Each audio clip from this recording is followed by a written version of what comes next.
How's it going? My name is Ed. Today we're going to talk about the most common issues that I'm seeing with these cars. As they're getting older, there tends to be some common issues that tends to happen. Some of them may be design flaws. A lot of it is just the fact that they're getting old, and yeah. So let's go ahead and do this. First well-known issue, which everyone talks about, is the pre-cat failure, where the cat breaks up and the pulses sucks some of the cat back into the engine and destroys the engine. You can fix that by putting on a turbocharger, or you can put on a set of headers. Next thing everyone talks about, let's remove this, we don't need that, is butterfly valves. So there's these little flappers inside the intake manifold that when you hit 5,000 RPM, they open up, or they close, or they do something like that. And so you got 4 flappers, one for each runner, one for each cylinder.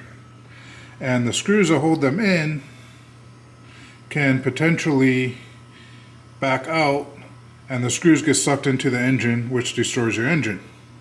A couple fixes for that is taking the screws out, putting Loctite on it, and putting it back in. If you're doing like a force induction, you can just take out the butterfly valves altogether and remove all the screws. You can put different intake manifold, like the plastic ones from the Rogue and some other cars. Okay, now we're done with the common one that everyone talks about. Let's get into the stuff that people don't talk about as much. Starting issues. Starting issues a lot of times tends to be the crank or cam sensor. If it takes a long time to start, it's going to be your crank sensor. If it doesn't start at all, it's typically your cam sensor. Crank sensor is behind the engine, back behind here, which is kind of difficult to see on camera, but it's there.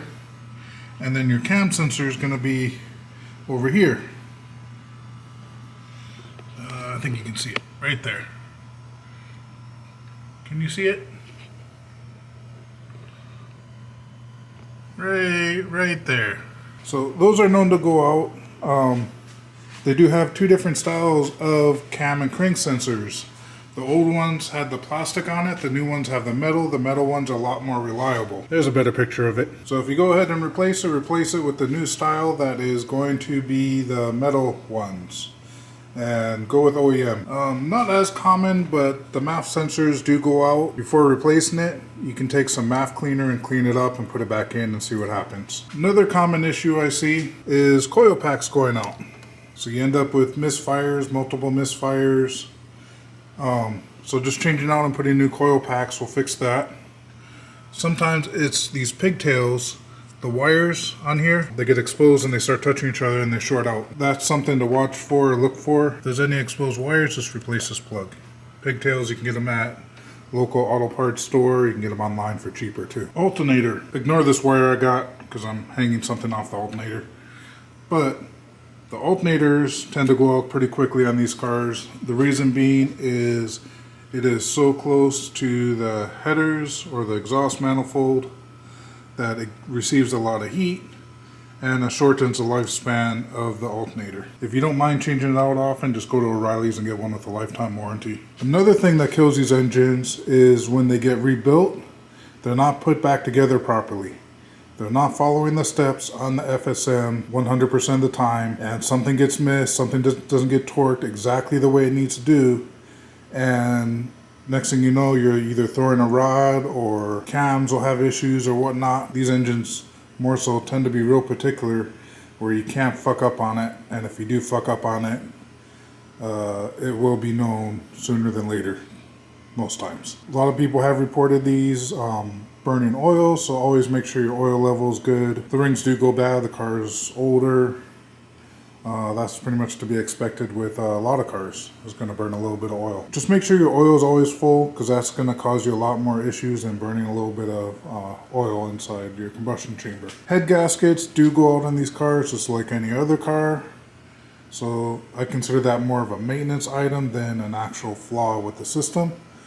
But if you want to extend the life of the head gasket, you can do what's called a SR20 thermostat mod, and that will extend the life of your head gasket. I do have a video on that, so go ahead and check that out if you're interested in it. As these cars get older, the timing chains start to stretch. That is technically a maintenance item, but it is something to be aware of. Ground's going bad, especially if you live where there's a lot of rust and you start having weird issues, always check your grounds. You have your grounds here.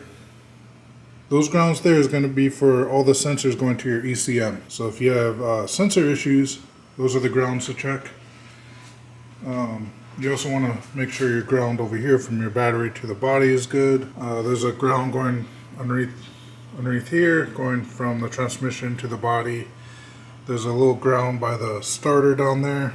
You want to make sure that's good. But overall, what seems to be the most common issue is wiring with these cars. You gotta remember this wiring is gonna be like 20 years old, maybe older depending on what year your car is. It's seeing a lot of heat from the engine bay, and then when the engine bay cools off, so it has a lot of cycling of going from hot to cold, especially if you're up north.